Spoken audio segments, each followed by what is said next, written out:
शनिवार को ललित नारायण मिथिला विश्वविद्यालय की सीनेट की बैठक हुई। कुलपति एसपी सिंह की अध्यक्षता में यह बैठक हुई। बैठक शुरू होते ही कुछ देर के बाद मनीष कुमार जो सीनेट सदस्य हैं, उन्होंने एक व्यक्ति का नाम लेके चर्चा शुरू किया, जिस पर सीनेट सदस्य चंदन कुमार ने आपत्ति जाहिर की। चंदन कुमार का कहना था कि एक व्यक्ति विशेष का नाम लेके क्यों आप चर्चा कर रहे हैं। इसी को लेके करीब 10 मिनट तक काफ़ी हंगामा रहा। कई सदस्य जो सीनियर सदस्य हैं वो बीच बचाव किए। हंगामा काफ़ी देर तक चला।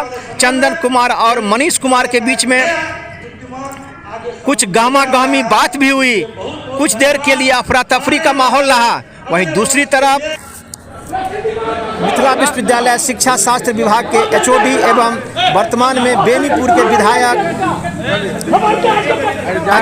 अजय कुमार चौधरी के द्वारा एक मामला उठाया गया, पीएचडी का मामला, जो काफ़ी आपको बताते चले कि मिथिला विश्वविद्यालय पीएचडी काफ़ी चर्चे में है।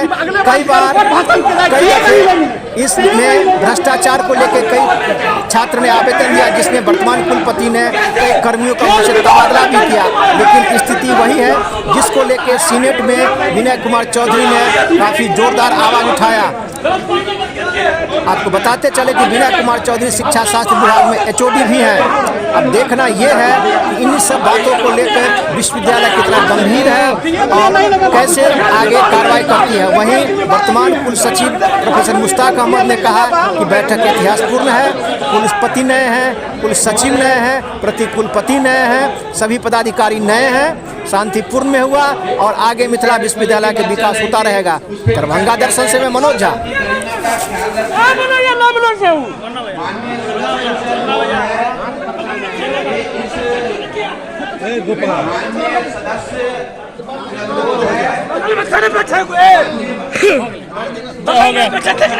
सब चीज का फोटो नहीं लीजिए। हो गया ये अपना बात है, सब फोटो नहीं लीजिए। मेरे बगल में बैठे थे ना भाई का कार्य किया। अपनी उपलब्धि को भी वह आपको गिनाने में वो उनको परेशानी होती है।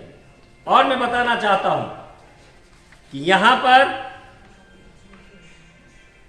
नेक्स्ट पिछले वाले सदन सीनेट की बैठक और इस सीनेट की बैठक के बीच में 2 दिवसीय अंतर्राष्ट्रीय सेमिनार का आयोजन शिक्षा शास्त्र विभाग किया था।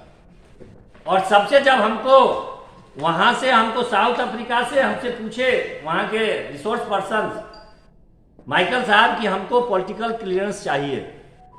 मैंने यहां पर जो तथाकथित अंतर्राष्ट्रीय सेमिनार करने वाले विभागों से जब मैंने पूछा कि भाई इंटरनेशनल सेमिनार में पॉलिटिकल क्लियरेंस क्या होती है, कोई नहीं बता पाया। लेकिन वह इंटरनेशनल सेमिनार किए। और जब शिक्षा शास्त्र विभाग ने रियल सेंस में वो इंटरनेशनल सेमिनार किया, उसको लिखने में हमको परेशानी होती है। कोई शिक्षक ही बनाए होंगे, मैं इसलिए उनकी बात को मैंने इनकार किया। उसके बाद कोई विभाग आज तक सेमिनार करता है, मैडम अभी बनी है उसके संयोजक का, कोई विभाग आज तक प्रतिवेदन अपना नहीं बनाया है।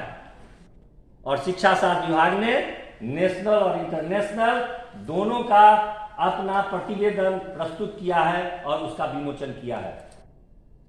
उसके बाद आपको 3 दिवसीय इंटरनेशनल वेबिनार मैंने किया। और सबसे आप लोगों के लिए खुशी की बात होगी कि उसमें ब्राजील में और दुबई में उस इंटरनेशनल वेबिनार का डायरेक्ट टेलीकास्ट हुआ। उसको हमको लिखने में, हमारी यह उपलब्धियां हैं, उसको लिखने में हमको क्या हर्ज है। लेकिन हम लोग क्या करते हैं भगवान जाने। ये हमें डिटेल्स में आपको मैं दे दूंगा कि यह क्या स्थिति है। जो पदाधिकारी बनते हैं या तो वो कागज देखते नहीं हैं, या वहां पर जो कॉकस जो छात्रों का शोषण करने के लिए बैठा हुआ है उसके गिरोह में रहते हैं।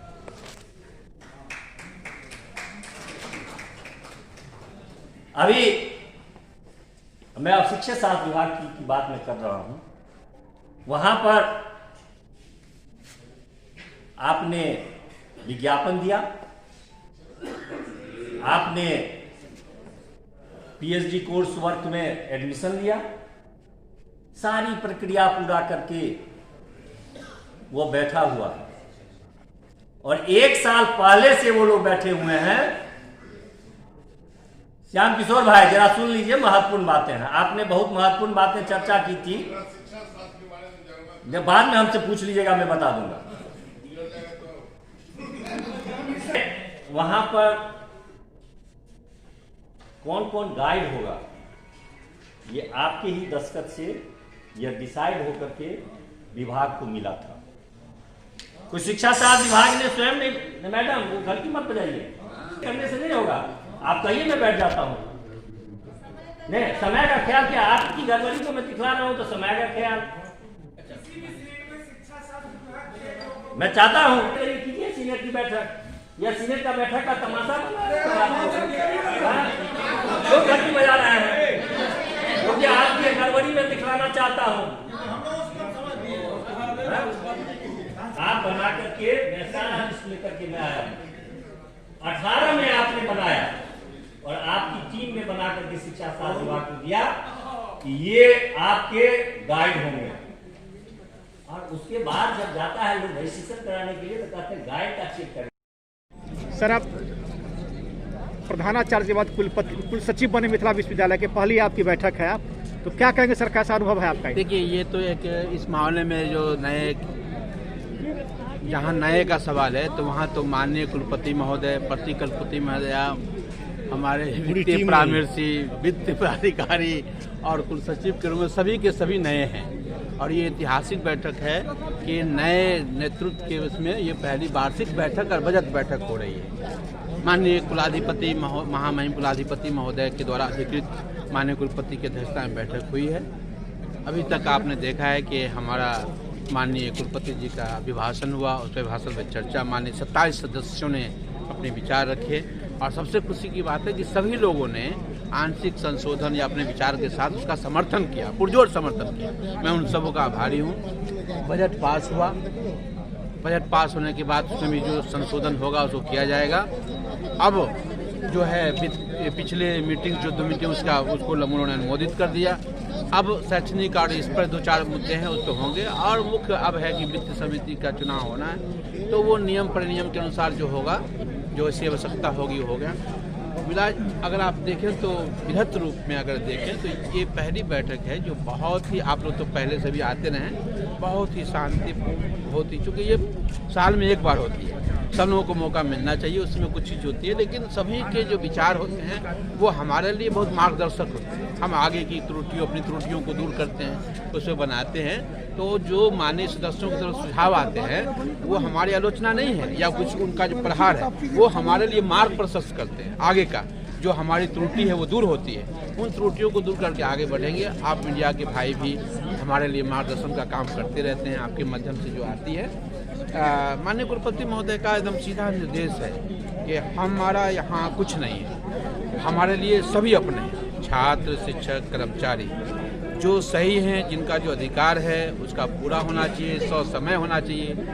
जो गलत प्रवृत्ति के लोग हैं उसको कहीं भी ठिकाना नहीं मिलना चाहिए और उसी के मार्गदर्शन में, निर्देशन में ये काम हुआ। बजट में भी हमने उसकी दिखाया है कि हमारा बजट बिल्कुल पारदर्शिता है, कहीं कुछ छुपाने की बात नहीं है। पहली बार इसमें शोध पर हमने सरकार से राशि मांगी है, पहली बार, चूँकि ये हमारा 50 सालों का वर्ष है, होने जा रहा है, गोल्डन जुबली नेतृत्व की शताब्दी है उस पर, तो ये बजट हो रही है और सभी माननीय जो हमारे अभिषद के सदस्य हैं उनका सहयोग भी। सर, हम लोग बार बार एक मांग उठाते रहे हैं जो, और आज एक माननीय सदस्य ने भी उठाया, तो जो मार्केट एरिया है चारों बगल जो खाली जमीन पड़ी हुई है बाउंड्री के, हाँ देखिए वो बहुत बड़ी समस्या है। उस समस्याओं का निदान होना बहुत आवश्यक है, लेकिन आप जानते हैं कि अतिक्रमण है, जिला प्रशासन है, ये देश प्रजातंत्र है, हम कहीं पर जाके फौरन जाके उठा नहीं सकते, कानूनी प्रक्रिया है। हम उसमें लगे हुए हैं कि सहमति से, आपसी सहमति से करके और हम लोग उनसे मिल करके इसको एक नया लुक देने का प्रयास करेंगे। और उससे कुछ आमदनी भी ये बढ़ेगा आमदनी भी ये। होगी।